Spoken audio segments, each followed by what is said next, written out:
Here's a list of things I've gotten rid of as a minimalist and then ended up needing back. None of these choices are the right or the wrong thing to do.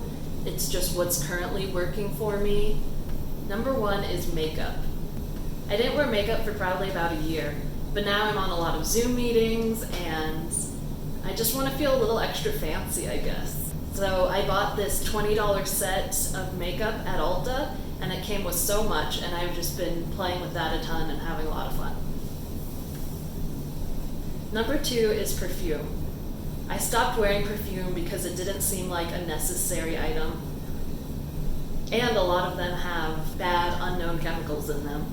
But now that I'm home all the time, there's days where I don't sweat at all, and I don't really need a shower, but it would be kind of nice just to freshen up a little bit. So yes, I do have perfume again, and I use it every once in a while.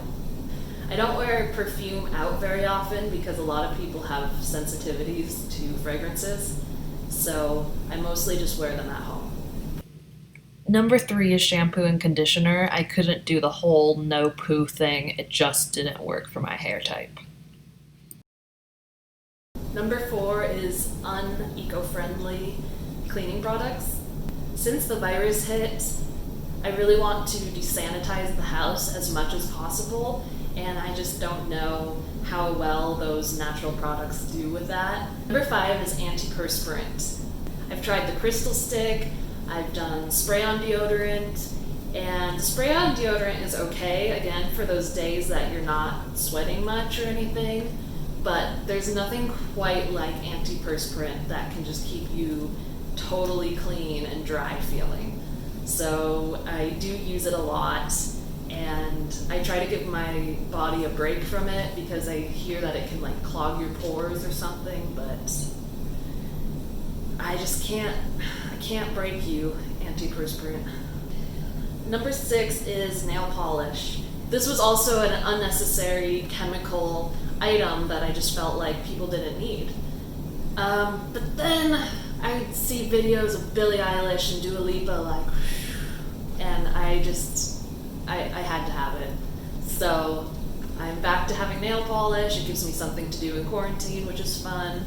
However, I haven't been putting it on my regular nails because nurses, food service workers don't use nail polish because germs can get stuck in the cracks that you can't even see. So I just figured during a pandemic, do I really need that extraness? Number six is sunless tanning lotion. I get extremely pale in the winter, especially when I'm in Seattle. Yeah, this was more of a personal want than anything else. I know it's probably got terrible chemicals in it, but sometimes I just love to have that little bit of tan. Number eight is jewelry. I have owned so much jewelry and then gotten rid of it because I never wear it. And it's kind of an ongoing cycle. I even made jewelry for a while, and I made probably hundreds of earrings, necklaces, bracelets. It was really fun and cool to do, but I didn't wear them. So now I only own a few choice pieces of jewelry, and that's all I really need. I don't even like the feeling of jewelry. Number nine is those little flossers. I know it's a lot better for the earth to have just a roll, a floss, and cut it yourself. But I pretty much never floss, and it's terrible, and the only way I'll do it is if I have those little flossers. But at some point, I really should just switch over and make the commitment to floss because dental hygiene is very important. Which actually reminds me, I don't think it's on my list, but I stopped using fluoride toothpaste for a long time because I thought fluoride was kind of a modern chemical that man has made that has actually made our teeth more sensitive. However, I've gone back to fluoride toothpaste because I went to the dentist and they pretty much told me my teeth are in horrible shape. Oh yeah, that was number 10 was actually mouthwash. So yeah, flossing, toothpaste, mouthwash, very important. I didn't care about it before. I was more about the all natural. You know, humans didn't used to need all this junk. But they also didn't eat processed junk and soda and all that junk. Junk. Number 11 is fabric softener. I actually never used this my whole life until Keith's mom turned me onto it, and I don't know if I can stop at this point. Especially with our new washer and dryer situation, you really need it so that the clothes don't get crunchy. Number 12 is Q-tips. They are not good for the earth. You're not supposed to push your earwax in with them, which is pretty much what they end up doing if you use them to clean out your ears. But sometimes it just feels so good to get all that gunk out of your ears. Number 13 is tampons and pads. I tried the menstrual cup for a while and it works pretty good, but I did have one mishap with it, and after that I was just like, no, I'm not messing with that anymore. So I'll use it occasionally, but basically if I'm at home, and mishaps are okay. Number 14, this is actually something I never really ever did, but now I've started, is keeping supplies of extra food and toilet paper. It's kind of self-explanatory in the year 2020, I think. Number 15 is colored clothes. For a long time, I would just wear black, white, gray, and this color. But I got bored of it, and I didn't always feel like being a black, white, and gray person. So I've been buying some colors, and it's been super fun. Number 16 is exercise equipment. I don't exercise, but I need to. Number 17 is, well, you have the fitted sheet and then you have the next sheet.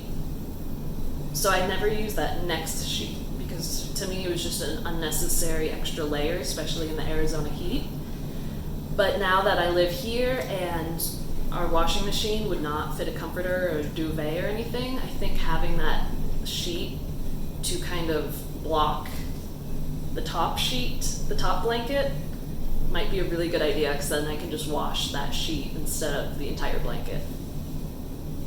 Number 18 is board games. I hate how bright and obnoxious they are and how much room they take up and that they never all match the same size perfectly. So you're kind of Tetrising them into your game drawer. It's like an OCD thing that I can't handle. But games are super fun and I think they're cool to have if you really enjoy them. Along that same lines is number 19, which is Sims. I've gotten rid of Sims a few different times thinking I was too old to play Sims or something. And now I will never make that mistake again. It's been about 20 years or so of Sims existing and I am a forever fan. I use it pretty much just to make houses and design people. I don't really play the gameplay, but I just love that creative aspect. Number 20, these guys. Candles. I read a bunch of, information about candles and how even if they're beeswax or soy and all natural, that there's still smoke and smoke is bad for you and you're doing it in a confined place. So I was kind of like anti-candles, but I just love that. I just love the way a flame looks flickering. It's so romantic and just pleasant to be around. So yeah, I've gotten candles from other people, so I use them. Probably my next purchase, I won't buy an actual candle, but maybe an electric fake candle or something like that.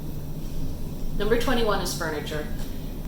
I look at other countries and they live so much more simply than a lot of Western cultures. They don't need TV consoles, coffee tables, side end tables, all these things that we feel are necessities. So I still kind of live by that. However, it's so much nicer to have somewhere to eat your dinner, for example. So yeah, I have a kitchen table again. I haven't had a kitchen table for years, but now I do. We were using a Japanese futon, which was fine, but it wasn't quite plush enough, so now we have like a tri-fold mattress about that thick. Tried to go for a while without a real couch, and it was so uncomfortable. We have a couch again. But I'm realizing again, all these things are comforts and not necessities. So I think as long as I can be grateful and put into place in my mind that these aren't a requirement for life, but I'm just privileged to have them, I guess. Number 22 is extra bedding and towels. Basically, I do this with everything. I just keep the minimal amount of everything. But a lot of times you go to change the sheets and then you realize you didn't wash them in time, and it's 10 o'clock at night and you're exhausted. Number 23 is the big old kitchen trash bags. I would just use the plastic bags that came from grocery stores. I don't really know why I stopped. I think it was just really annoying to always be fitting giant things into tiny trash bins and then taking them out all the time. But again, you could probably eliminate that by using less waste. So that's something to think about. Number 24 is to-go cutlery and plates and bowls and things like that are not reusable, but I will buy a couple of them to have on hand because there used to be times that we would go to events and need to bring our lunch, or just rare other occasions that you would need them. So I do keep a couple on hand generally, but I don't use them in everyday life. 25 is paper towels. I have a love-hate relationship with them. They're really good for cleaning up messes that are oily that you don't want to get on your towels and ruin. And also, since coronavirus, I do like having paper towels to dry my hands or clean things that I don't want to put into the laundry bin. I just think they're a really smart thing to have during a pandemic. But for most things, I would definitely advise using towels because it's just a lot better for the earth. Number 26 is appropriate items for different states' weather. What I mean by that is we've been back and forth between Seattle and Arizona a few times, and we've needed things in one state and not the other. For Seattle, we needed raincoats, rain boots, ice scrapers. In Arizona, though, basically we need light clothes. We need the sun visors for our cars. So, again, I don't really know, is it good to hang on to these things or not? Because most people probably haven't moved around as much as we do. 27 is like a thorn in my side. It's clothing that is the wrong size. I'll lose weight or gain weight and then think I'm going to be at that weight forever, so I'll get rid of the old stuff, and slowly but surely I will go back to that old weight and need it again. So I fluctuate weight quite a bit, so this is kind of a constant challenge for me when you're trying to keep like a capsule wardrobe. Now I just kind of keep the old stuff that doesn't fit at the top of my closet stored away with winter clothes. Number 28, this one is an oldie but a goodie. I used to be vegan. It's hard. I was so much healthier when I was vegan. I do kind of miss that aspect. Maybe I'll start integrating it a little more into my life. I also just love animals, so it is difficult for me to rationalize eating them. I don't even like saying that. I'm sad. Let's go on to the next one. Number 29 is polyester or other plastic fabrics. Basically, I watched a documentary on plastic, and it's the worst. And also in Arizona, it's very hot to not have natural fabrics. So I went a long time without wearing any kind of plastic fabric, but it's so hard to find for reasonable price at least. And it doesn't always look as cute. So I'm back to wearing polyester quite often. But not the crunchy stuff. It still has to be soft, okay? Number 30 is hair cutting scissors. I have a bad habit of freaking out and cutting my hair. So I've tried to get rid of the hair scissors as a way to stop that, but there's no stopping that. Yeah. Someday when coronavirus is over, I'll get an actual haircut, and that will just be amazing. I can't wait. I like that that's the thing I'm excited for this pandemic to be over about. Can you talk about me being privileged at all?